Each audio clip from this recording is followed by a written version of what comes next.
Hey guys, it's Adrian from The Spike.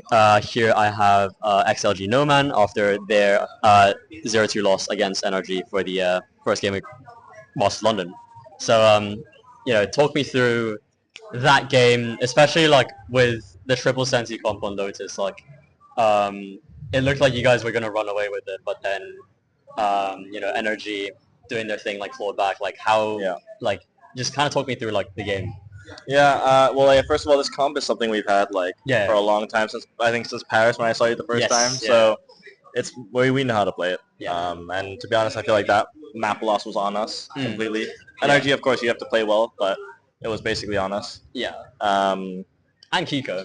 Yeah. Kiko was a demon, just killing everyone. Plus 32. Is that what it was? I didn't see. Plus 32. Plus 32. Proper Englishman in. Yeah. So we obviously felt good going into it. Good start, Mm-hmm. then a shaky end of the first half, and then again a good start, and then unfortunate comeback. So What do you do? What do you do like kind of against someone like Kiko? Like I don't know. Like do you guys go like, oh shit, like Omen's on like C, like you run away, or like no. It's nothing like that. At that point, you're kind of giving Kiko good fights to take. Like no one goes 30 positive 30 or whatever it was. Yeah. No one goes that extreme when you give them bad fights. So we obviously gave him fights he was comfortable with. Yeah. And that's our mistake at the end of the day. Yeah, that's fair. But yeah, I mean, it's been like a long time since you've stepped on the stage. Like, I mean, China's had the biggest break. Yeah. Do you want to kind of talk me through what kind of preparation did you guys do differently to Santiago to try to redeem yourselves in a way? Yeah. So I think, if I'm not mistaken, all the regions had some form of a different timing of when they got the new patch. So we were relatively early. I think we played our playoffs without Neon. Or without Waylay, one of the two. Well, I think Waylay, was Waylay first. And then obviously coming into here, we knew Neon was going to be nerfed. Yeah. So you kind of have to rewrite the script on a few maps. And so that's what we did. But so maybe they were more fresh in terms of game state because they played really recently in EWC qualifiers. I guess it works both ways. It's kind of exactly. You have a lot longer to prep, but you're a lot rustier, I guess. So it's a mix and match. Yeah. At the end of the day, I think we only lost this game because we lost to ourselves, I would say. Especially on Lotus. I'll give them Pearl. They did really well. Yeah. But yeah, Lotus definitely feels like yeah. I mean, if I were in your position, on B on Pearl, with all the salvos and everything coming in, it's just it just looks so hard to play against. Yeah. But I'm only asking about the prep just because obviously one of the things that you mentioned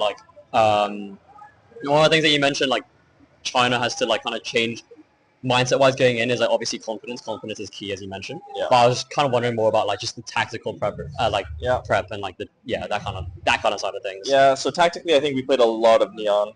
Obviously, our Lotus comp didn't really have the touch. Yeah. We saw how they played against Leviathan. Yeah. And Leviathan, we feel maybe took the comp from us. Maybe.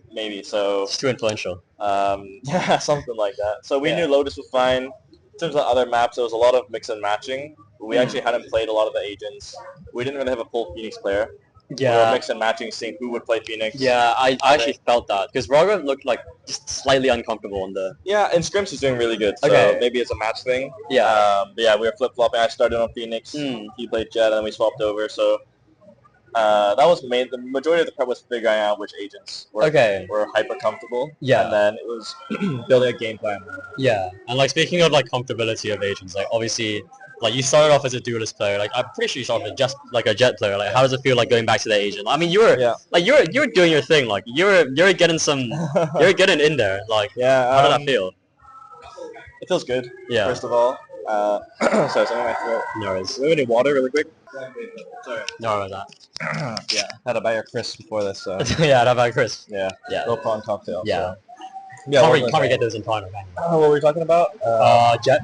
Jet. Yeah. So super comfortable. I think if I look on VLR, I think I played the most Jet. Okay. I think that's my most comfortable agent. Yeah. And it's good. It does feel good to come back to. Yeah, because you're I was sitting with someone else who was kind of saying I missed the NoMan Senti and obviously we got that one Lotus how is it different playing between the two what's your favorite? Yeah, My favorite is playing flex. Okay. I do really enjoy swapping on and off roles. It gives Okay. me like a holistic like approach, I would say, and I actually can enjoy different like facets of the game. Yeah. But like no one's gonna say no to a top frag duelist. Of course. Yeah. Like that's ideally what everyone wants to be. A great player. So Yeah. I'd say I quite like Flash Initiator. Okay. That's also what I enjoy.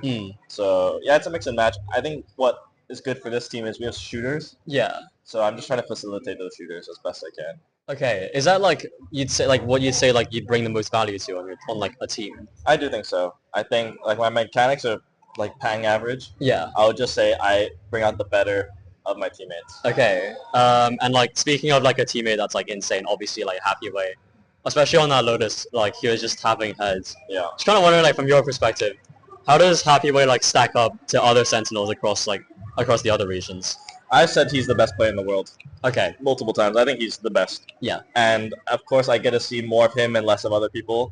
That's But fair. when I walk into a server, I would genuinely pick him over any other player in the world. Okay. How would you think like you facilitate that then?